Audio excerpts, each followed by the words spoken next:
On voyait que les Américains devaient marcher sur leur fierté et leurs principes. Une liberté de penser. Mais il le fait d'une façon particulièrement grossière et maladroite. Une force internationale. Et même, on va plus loin.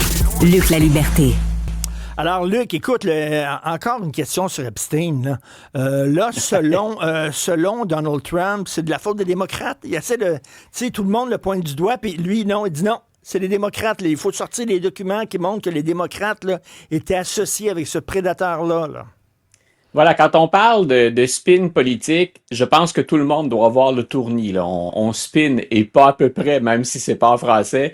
On a commencé par « Il n'y a pas de dossier Epstein, je ne suis pas mentionné dans le dossier Epstein, c'est une invention des démocrates ». Mais là maintenant, le dossier Epstein et les documents, ils existent bel et bien. Mais il faut enquêter sur les démocrates. Donc, M. Trump, en fait, le président Trump était souvent, là, dans les derniers jours, à la remorque. Il était en mode défensive. Je pense que là, c'est assez clair qu'il tente de passer à l'offensive. Tu te rappelles du bon vieux slogan proposé par Bannon, son ancien conseiller, « Flood the zone with shit ». Ah, c'est inondons la place finalement de nouvelles. On tire partout, puis on verra ce qui va retomber ou ce qu'il va en rester. Mais chose, j'allais dire étonnante si on commente dans un monde ou dans un univers traditionnel normal. Trump dit faut enquêter sur les démocrates et tout de suite la procureure générale des États-Unis dit on va enquêter sur les démocrates. Donc encore une fois, si c'était pas assez évident, la procureure obéit au doigt et à l'œil à la moindre je te laisse faire le jeu. À la moindre manifestation ou la moindre volonté de Donald Trump. Si on essaie de prendre un tantinet de perspective, c'est pas toujours évident, on a le nez collé sur la vitrine nous aussi, que des noms de démocrates ou de républicains sortent, ça ne change rien à l'histoire. Déjà, dans ce qui est sorti, ce qui circule comme document, le nom de Trump est mentionné un bon millier de fois.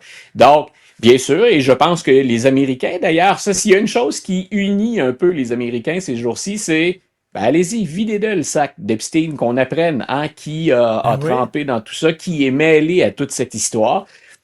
Est-ce qu'on peut mettre des démocrates sur la défensive? Peut-être. Si je suis Hillary Clinton et qu'on est assis sur le sofa en train de regarder la télé, on met le film à pause puis je fais des gros yeux à Bill. Donc, parce que c'est certain que son nom va revenir, on le sait, donc ils se sont fréquentés.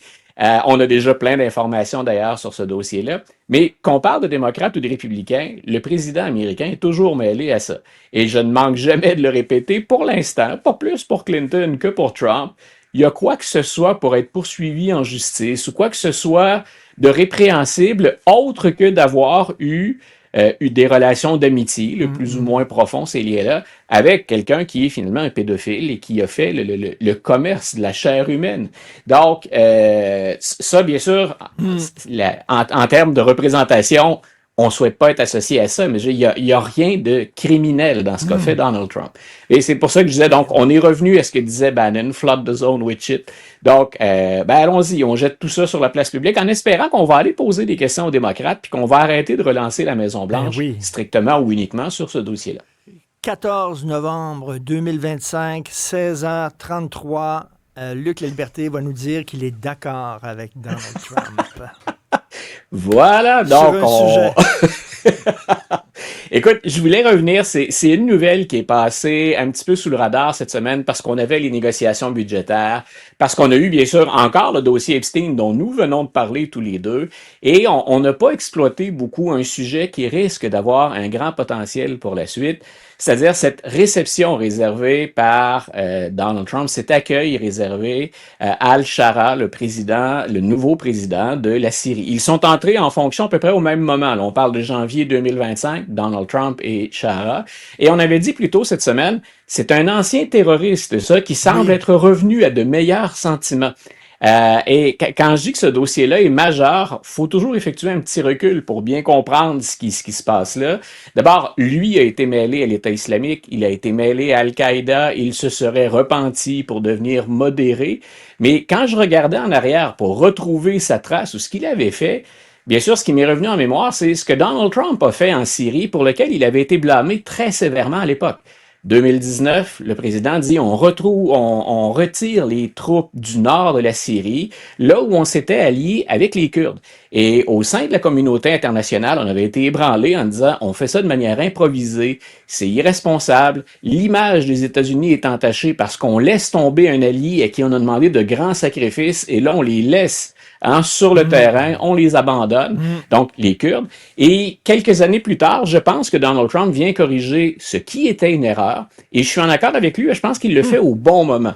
Ce que je disais cette semaine, bien sûr, c'est le conflit moral et éthique qui est derrière ça. C'est moi, avant de faire confiance à Shahara, je sais pas, j'aurais une petite réserve. Je l'aurais peut-être pas accueilli à la Maison-Blanche, considérant le lourd passé que lui et ses proches peuvent avoir.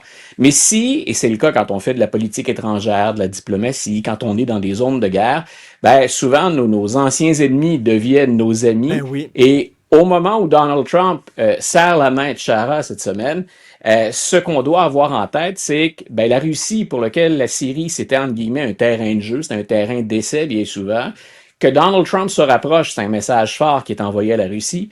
C'est un message que la diplomatie peut reprendre, que l'aide économique peut reprendre, qu'on stabilise la région, qu'on va peut-être rendre ça plus harmonieux ou facile, à défaut d'être harmonieux, les liens entre la Syrie et Israël. Si on regarde sur une carte, cette région-là de la planète, les Américains ont besoin d'amis, puis il y a les accords d'Abraham qu'on espère toujours mener à terme, puis voir... Ce qu'on appelle la réelle politique. Là. Il faut être pragmatique à un moment donné. Quand exactement. À un moment donné, c'est pas bon en politique. Ben voilà, c'est là où je dis, parfois c'est difficile quand on commente, parce que les gens se disent, mais attends, c'est comme quand, rappelle-toi quand Joe Biden avait fait son fist bump avec Mohamed Ben Salman. Pendant la campagne électorale en 2020, il crie sur tous les toits que c'est un paria. Il est associé au meurtre de Jamal Khashoggi, le journaliste. On disait c'est même lui, Ben Salman, qui aurait commandé l'assassinat. De notre côté, on est tout le monde choqué par cette nouvelle-là, puis on appuie très souvent Joe Biden. Mais 2 ans plus tard, en 2022, quand il se présente, Joe Biden va y aller de ce fameux fist bump. Pour lui, c'était mieux que de serrer la main. Écoute, rendu là, ça frôlait. Luc, il a fait un fist bump parce qu'il pensait que c'était George Clooney. Bon, il faut y aller. Merci, bon week-end, Luc. Salut. Bon week-end, bye.